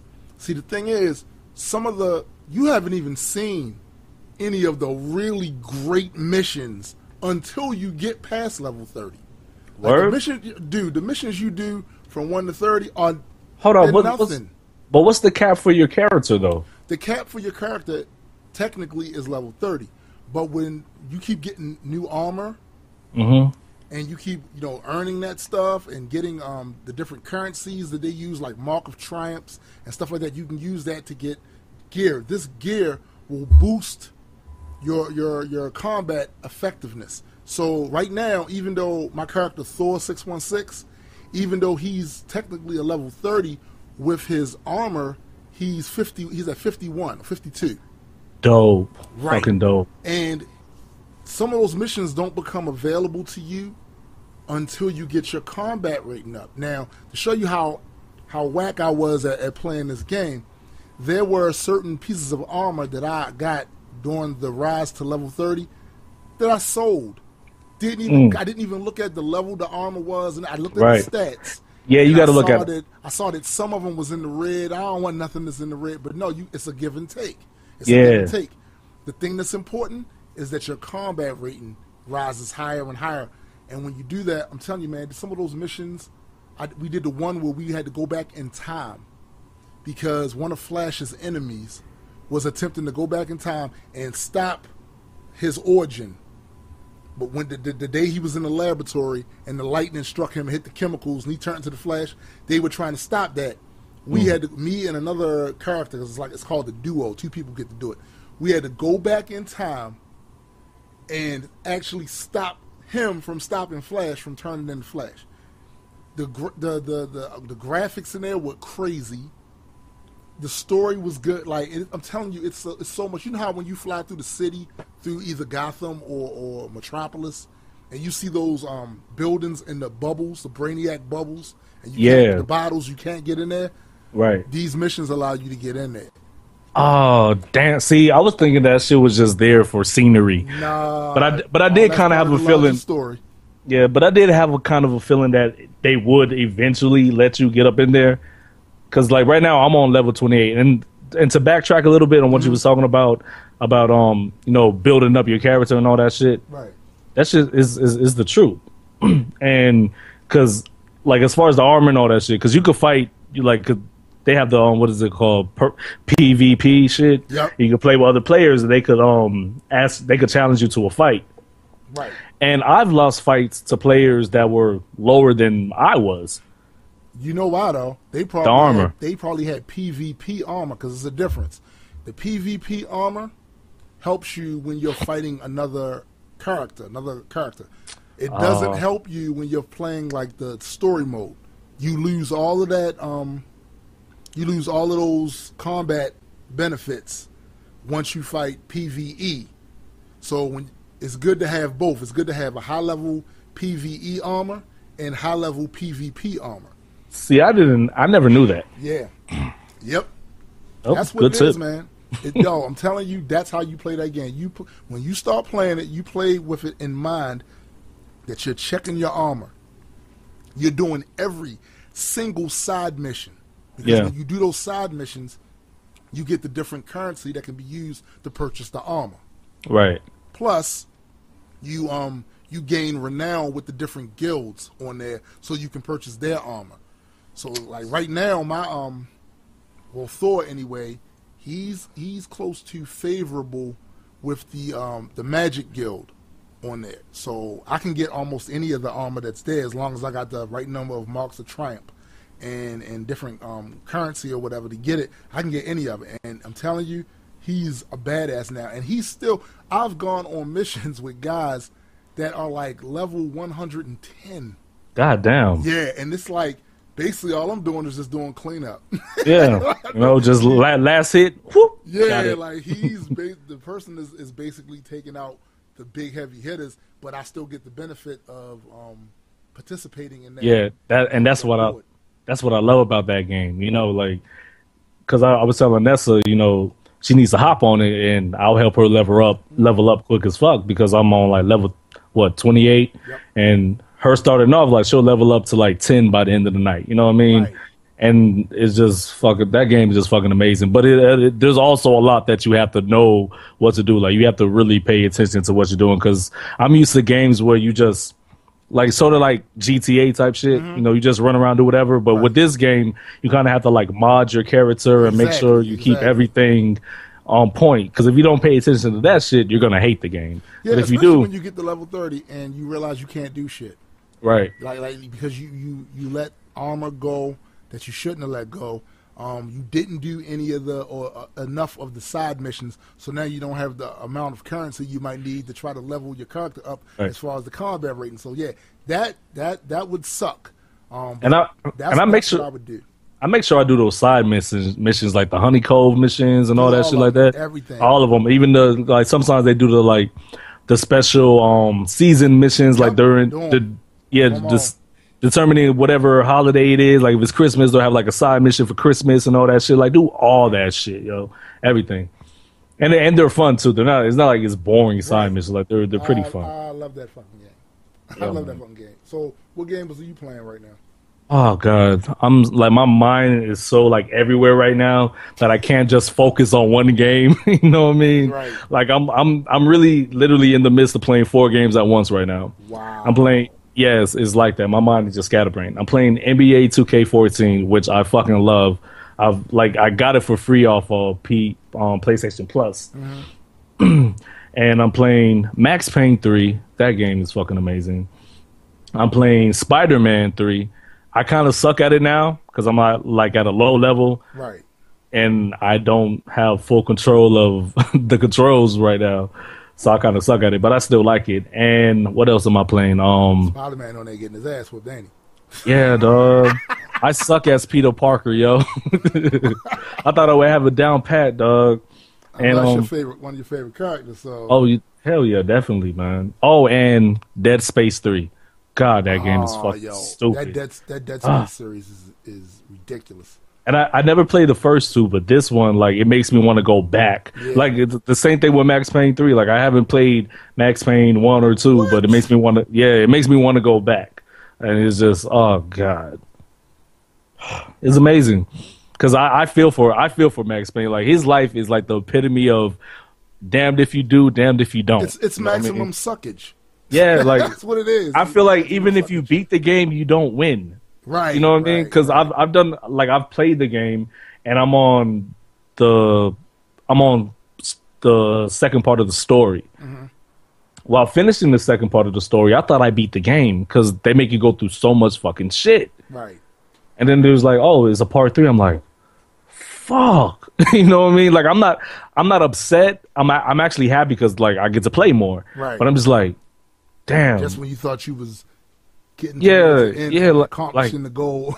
Yeah, like it's still not enough. And then just right when you like, even before you get there, like you do a lot of shit, and just like right when you think you're about to do the right thing, nope, womp womps, close but no cigar. You know what I mean? Every single time, like I feel for Max Payne, yo. Like I said, his life is the epitome of damn if you do, damn if you don't. Total suckage. Like it doesn't matter what the fuck he does. His life is kind of fucked up though. The reason why I do that too is because it makes for an entertaining game.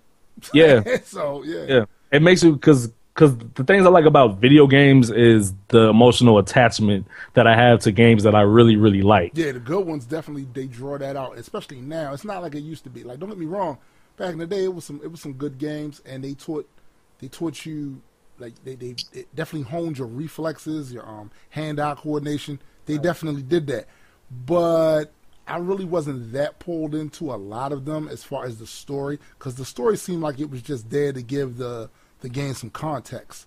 Right.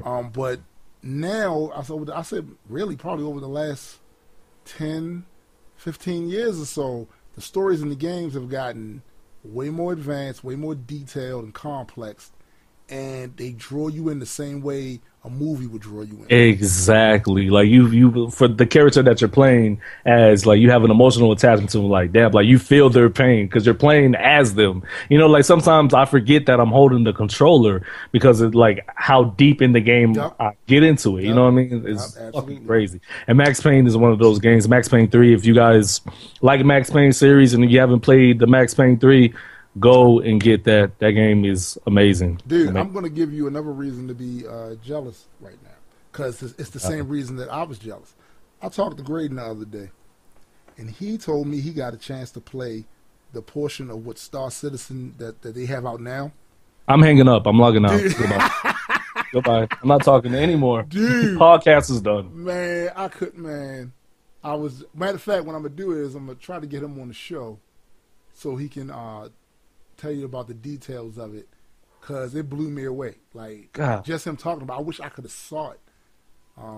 Is it still it's going to be big? Like, is this? But did he play it in beta or is it out yet? No, what it is, Star Citizen, the people over Star Citizen, what they decided to do is, while they're still developing it, they've let people play certain segments of the game, like it's basically a beta. Okay, but they have some like storylines out already, so they like I let don't know people if they have test it out. storylines, but they do have examples of the sandbox universe where you are in your ship, flying out in the universe or whatever, combating the different enemies or whatever that's out there. And of course, everything is the scale, so the scale is huge because it's space. Yeah. But just watching the look on Graydon's face as he was telling me about that had me pissed. Like, I can't believe this dude played this goddamn game. But yeah, man, I'm gonna try to get on the show so you can talk about it. I bet it made you want to break your screen, huh? Oh, nah, never that. Oh. and I think the question you would really want to ask is which screen. Oh, right. But damn. Yeah, you got a whole fucking like CIA database in your crib, man. I like a supervillain over here. Yeah, though. But anyway, if there's any games that you guys are playing right now, let us know what they are. Tell us about it.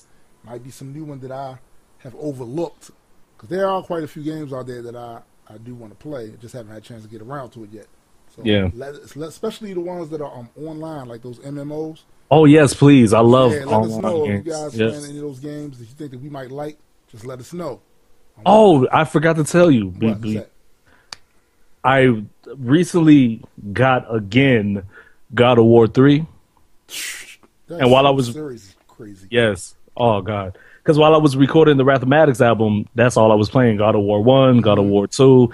Because my PS Plus had expired, so I wasn't playing NBA 2K. So I said, fuck, I'm going to play God of War 1 and 2. Right. So now I got God of War 3 again, and I think that might be the next game I hop on. And I can't wait to do it again. Like, I love Kratos. Yeah, Kratos, that's one of the best characters, I believe, anyway, that video game industry ever produced was Kratos. Yeah, and his storyline is, like, he has a similar... Like as far as the storyline, like as Max Payne, like damn if you do, damn if you don't, like guys, his shit sucks too. he doesn't like you beat the game, but you don't win. Right, you know exactly. But I actually like that aspect of it because it means that there will be more games to come. So hopefully we'll see what they do with that, especially on the next generation systems. We'll see. I would love to see another God of War game done using the power of the next gen systems. I think it would look great. And, I got a PS4, so I'm lucky because that's going to be a PS exclusive or whatever. So, nice. But we're about to go into our last music section. Oh, yeah. And we'll be back with AdeKwit. I think you got, what is this next segment called? I think this is your segment. It's called Ask an Indie. Ask an Indie. Yeah, I like that. And not Indian. Independent. He's stupid. But anyway, we'll see you on the other end of the music break. It's all I know. It's all I know. This is all I know. It's all I know. It's all I know. Yeah. It's all I know. It's all I know. This is all I know. It's all I know. All I know. All I know. All I know. Yeah. When it comes to spitting these bars and killing the flow, I swear to your God that hip hop is all that I know. So when the beat drop, I lose all sense of control. But wait, didn't you used to sell drugs before? So I did that shit cause I was tapped and broke with no hope. So I had to jump off the post, but that never had an influence on the shit that I wrote. So my question to you, why the fuck you bring that up for? I don't even know. Okay, let's move it along. I never let anyone depict what I say in my song. But you're an atheist, don't you question if you're wrong? Have you ever read Psalms 137 verse 9? Would you feel your own spawn? No, shut the fuck up and get the hell on. Before hip hop, all I did was write poems. So what it do this whirlwind, what it turn to a storm. These lyrics and bars, the only thing I depend on when it comes to rap. Better know how to count measures. To be nice and upbeat, bruh. Get your shit together, cause I say it to your face that it's whack. Do better. I'm trying to fucking tell you, cuz this is all I know. This is all I know, to kill lyrics and beats and perfect my flow. To learn to hustle the streets and get that dough. Hip-hop's still all I know, this is all I know. I wish I knew something better, but I don't. A chance to change my past, I bet you that I won't, long as I have a pen to grab a beat that's dope. Hip-hop's still all I know, it is all I create know. elaborate landscapes with a pen and a pad, and write murderous soliloquies when I'm pissed and get mad. This is more than just an art form, it's a lifestyle I've had since way back when all the naysayers called it a fad. It's been a steady evolution, I had it while I was fucking up. Was criminal minded and saw all you niggas as buttercups. And stage strapped with burners in case they were scared to knuckle up and thought that made me a man, and the rest just wasn't man enough. My content reflected the dumb shit I respected and the trials and tribulations that we gathered be rejected. So when I say I grew with hip hop, it's not a cliche, cause when I dropped that foolishness, my rhymes went the same way. Really up to this day, I honestly can't say if hip hop was responsible for changes that I made, but I'm guessing in the end it don't matter, cause time showed that whatever my situation, hip hop's all I know. This is all I know, to kill lyrics and beats and perfect my flow. To learn to hustle the streets and get that dough. Hip-hop's still all I know, this is all I know. I wish I knew something better, but I don't. A chance to change my past, I bet you that I won't, long as I have a pen to grab a beat that's dope. Hip-hop's still all I know, it is all I know. To the empty weed bags with the shake in it, to the dope-ass beats with the breaks in it, I'ma stay in it, never play timid. After that fat lady sings, loses her voice, I ain't playing with this, no, I'm cemented in rap. Try to shuffle me out, even jackhammers can't dig it. Nah, stay committed and loyal to rap. We ain't split into death to us part. Tombs digging my grave, I ain't bullshitting around. I stay profound, straight spitting. When I stop hustling, my bars were hard hitting. If it ain't about music, I pay that shit no attention. Especially fuck niggas, beef and silly women. I've done shit to my fam, I hope that I'm forgiven when I pass. Make sure you give Zoe all of my ratings. I'm a hip hop head, I never hop to a zip. That's all I fucking know, that's all I fucking live, yo. This is all I know, to kill lyrics and beats and perfect my flow. To learn to hustle the streets and get that dough. Hip-hop's still all I know, this is all I know. I wish I knew something better, but I don't. A chance to change my past, I bet you that I won't, cause I have a pen to grab a beat that's dope. Hip-hop's still all I know, it is all I know. Man, if you know me, you know this is not some shit I like to talk about, but I figure if it can help somebody else out, maybe it might be a good thing to do. So I'm gonna go into some stuff that's kind of personal. Hope it helps somebody.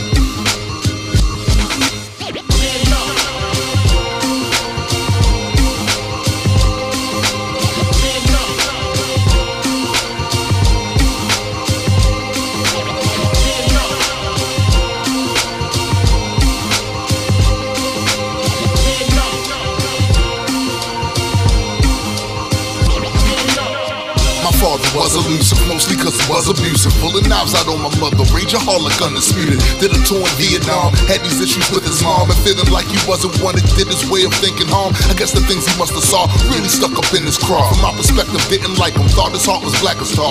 Mother had to leave him for fear that one day he'd kill us all. Without the money he brought in financially, we'd start to fall. This is a common occurrence, the type of disturbance of many of my peers back then, and did the family such disservice. No form of support, financially or otherwise, just lots of drama shaping how the world is seen through children's eyes. No correspondence with him, heard he moved up to New Jersey, started preaching for some church. Yeah, that's right, you heard me. The next time I saw him, it was in the city mall. Drunk himself to death, I guess that's just the path that he was on.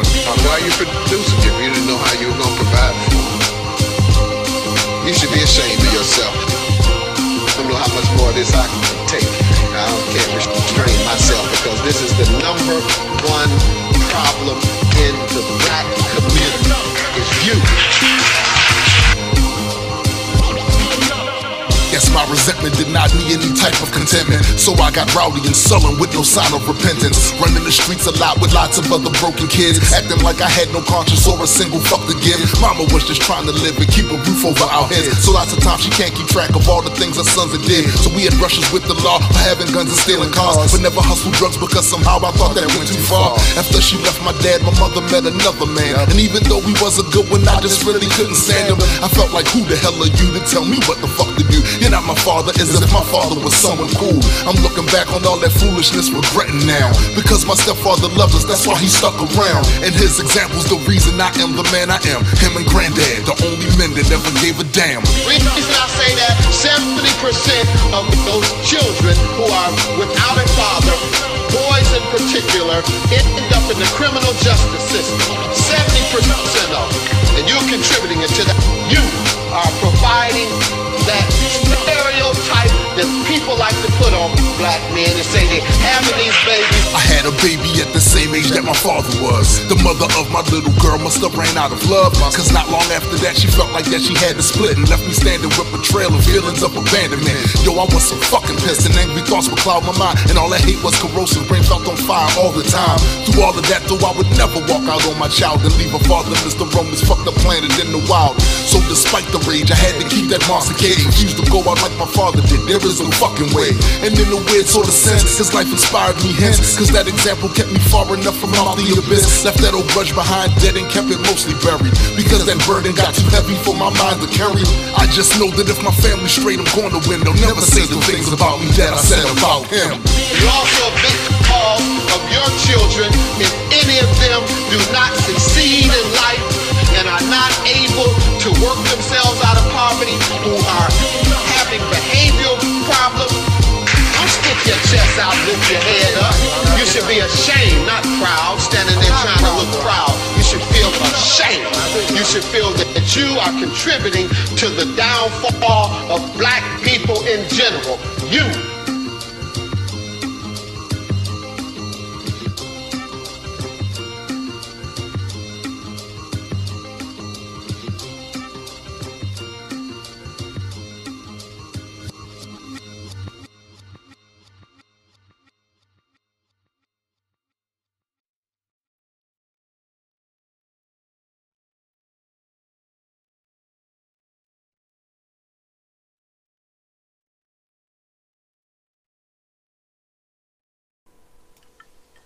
And we're back. Indie section.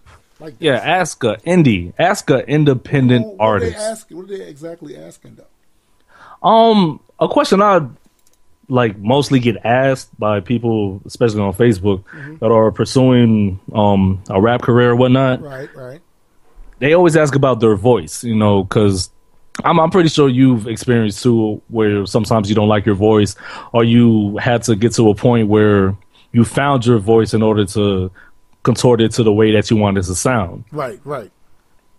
And that's the question I get asked a lot. So I want to know, what would your feedback be to that question?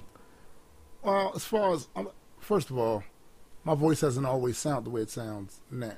Right. Because I've been around since I was a teenager, and you know, you go through that puberty stage where you get accustomed to your voice sounding a certain way, and then it breaks.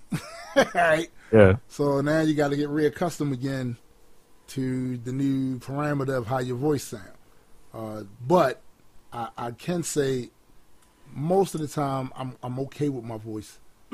But the problem mainly with me is that I get hoarse really fast. So I have a certain amount of takes in me before my voice is shit. Damn. So, yeah, you tell me about that a lot. That's yeah, I literally paying for you when you tell me that shit. Like, damn. I got a certain amount of takes. I got to nail it, get it right, while my voice is still intact and it sounds like something I want to hear. Now, it's entirely possible that anybody else on the outside would hear it and not think it was a problem, but I hear it and I think it's a problem. Therefore, it's a problem. Yeah. I did have to grow into it, and once you know, I know a lot of guys that don't they want to rap, just like you said, they don't really like their voice. Only thing I can tell you is try it anyway, because there's a lot of unique voices in hip hop, and it always has been. Look at Eazy-E. Eazy-E had a very unique voice. It wasn't bassy, it was high pitched, and guess what? It worked for him. Right. Be Real from Cypress Hill. Yep. It's a very nasally delivery and tone.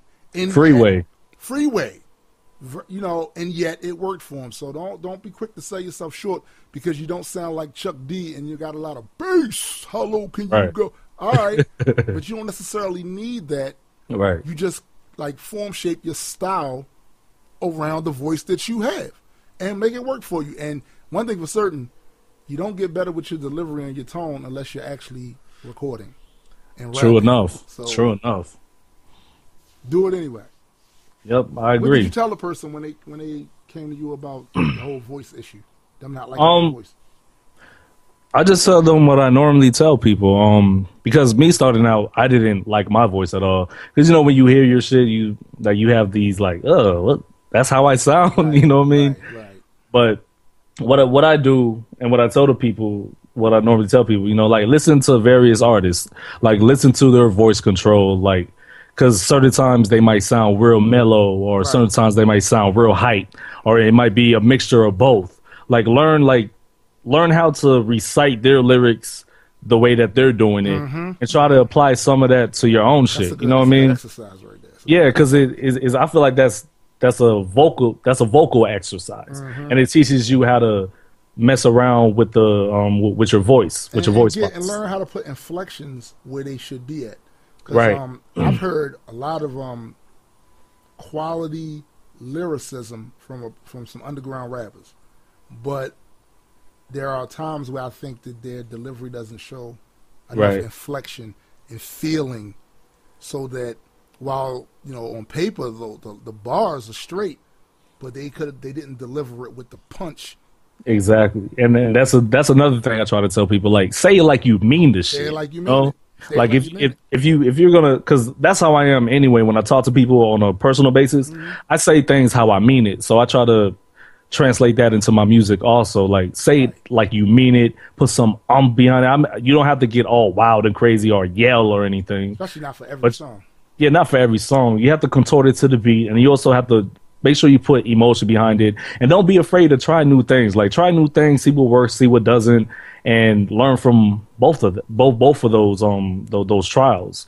And as long as you do that, I don't think that it'll be a problem. I think if you keep doing it, you'll find a place where you're like, damn, I like how I sounded. Right. Let me try that for the next track, and if it fits and if I can implement that, and if the beat's a little different, try to do it just a little bit more. You know what I mean? Right. So just don't give up. Don't let your voice get in the way of you being a dope MC. Because if you do that, there's really no point of you even doing this. Because it's fun, but it's not easy. There's a lot of you have to be really real with yourself and committed to it too. Exactly. You have to listen to yourself and be like, no, that's not a good take. Right. Yo, that's a good take. And then you have to even me sometimes I just listen to my own music to be like, I could have said that part better. Yep. I could have said that part better. And that all has to do with your voice and what you want to, progress in as far as, getting your voice to a point where you actually like it. Right. So, that sounds like sound advice to me. Thank you, my man. Thank you. Well, we're winding down now.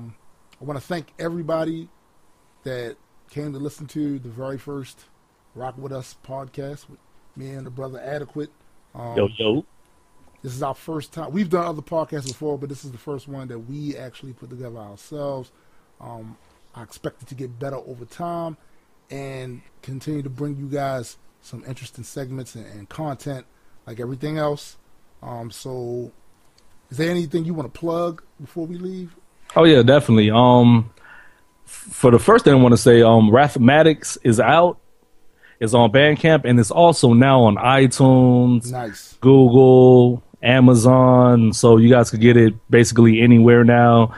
And I still have physicals available, and those physicals, they've been flying off the shelf. People been copping those. Dope. And also, I'm gonna get back to doing my YouTube videos. Nice. I like to be funny and informative at the same time. And this podcast, we're gonna make it better, and we're going to have a great fucking time. And I just hope you guys keep coming out and supporting us, because we really appreciate the love. Without you guys, like I always say, without you guys, we wouldn't be doing this shit. You know what I mean? Absolutely. Only thing I want to really plug is, my album Cosmic, fifth one, 2 years. It's my personal favorite one. And I've been hearing from a lot of people, they saying that it's the best one. I don't know. I'll let the fans decide that. I just know it's my personal favorite. I think that's one of your best albums. Definitely the best one. Thanks, bro. You can find it on Bandcamp, iTunes, Amazon, Google Play. And I still do have physical copies available for anyone that wants them. So you can get those from off of Bandcamp. And go check out the Reaper Nation website. There's a lot of great content on there. We have a science section, and we recently just added as a contributor on there the Stop the Anti-Science Movement Facebook page. Isn't that's with JS and Matthew, right? Absolutely, and I'm telling you, I love that page. Like, and it's new. That's the thing about it. This page is new, but they get a lot of feedback. Rocking great content on there. So, there's one more. Mm-hmm. Oh, my bad. No, am I cutting? All right, I got one more plug. Sickness. He's dropping an album. I think this Thursday. Yeah, and it's gonna be crazy. Yeah, it's called Chasing the Rabbit Hole. So you guys go get that, and we'll probably post a link about that in the description too. Yep. Also, I want to shout out Tech Maverick, a group of young people that are definitely hyped up and amped about technology. They have a YouTube channel. They are also contributors on the Reaper Nation site. So, everything from comic books to video games to science. Go check out the Reaper Nation website and subscribe to it. Basically, all it is, it's a cog in the wheel of the Reaper lifestyle. That's all it is. It's a way for us to meet together, discuss the stuff that we like to talk about, and get informed at the same time. So go check that out. Thanks again for listening to us tonight. Oh, and we also got to shout out the Grand Unified family. Pound GU, Rain Square, all them people out there, we do it. So when is the next time? When is the next show? It's supposed to be every second Wednesday. Every second Wednesday of the month. So I mean, it's up to you or the fans, whatever. I mean, if you want to do more, we can, but it all depends. It depends on the feedback. If the fans want more, we'll give them more. Definitely. All right. So for AdeKwit and myself, peace. There it is. Listen, I saw it on I know. No, Take listen, it easy, GMO. calm down. I know it's everywhere. scary. I know you're afraid. Okay. But what I need you to do is just sit down and listen. What if I told you you could distrust the government and still not believe all the bullshit that others coming with? What if I told you your suspicious rants were just that, not enough data to consider, so they just fall flat? What if I told you every claim must have its own merit? Bias is just baggage that will not make evidence apparent. It seems you're dragging down this conversation with this current wave of paranoia, so it hampers you from ever learning. What if I told you you suffered from Dunning-Kruger effect, so experts in any given field you won't respect? I bet you think that all your debunking is valid, but I see nothing with balance, just a bunch of words salad. Just a battle of misconstrued notions, overstatements and speculations that rile up your compromised emotions. Look, I understand the world is scary, but is latching on to every conspiracy theory really necessary? What if I told you none of the things you say expose truth? It's quite the opposite, homie, they just expose you. Your paranoia informs you. What you think is true is only the reflection of the fear, and you don't have a clue. What if I told you you're not a truth seeker? You calling people dumb, but see you're not that bright either. I think you need a breather till you figure this out and really think about it all before you open your mouth. What if I told you our physical senses are not infallible? In fact, we're easily fooled, our memories are malleable, subject to be altered by the passage of time and other factors that contribute to us changing our minds. And if you think that I'm lying, go and study up on neuroscience. See why your reliance on eyewitness claims is not guidance. So when people say they saw a ghost or UFO, apply a skeptical tone and see how conversations go. What if I told you you're practically unbalanced? Opinions are corrupted cause you're factually challenged. What's worse is that you hardly ever seem to care about the sources of your information when you share. They say that I'm not fair because I scrutinize and brutalize and label every foolish notion just a pack of stupid lies. But if you wanna hear a sorry, I apologize. I wouldn't hold my breath cause you'll be waiting for a long time. What if I told you none of the things you say expose truth? It's quite the opposite, homie, they just expose you. Your paranoia informs you. What you think is true is only the reflection of the fear, and you don't have a clue. What if I told you you're not a truth seeker? You calling people dumb, but see you're not that bright either. I think you need a breather till you figure this out and really think about it all before you open your mouth.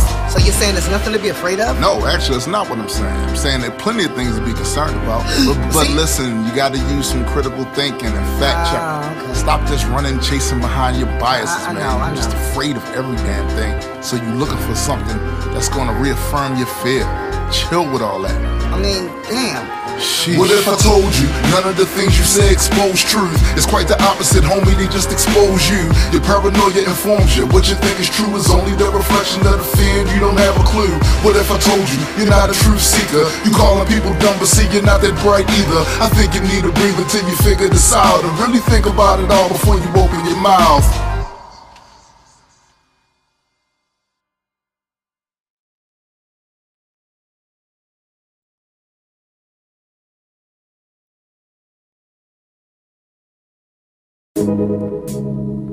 Yeah, it's grossness, grossness. Ew, ferocious, ferocious.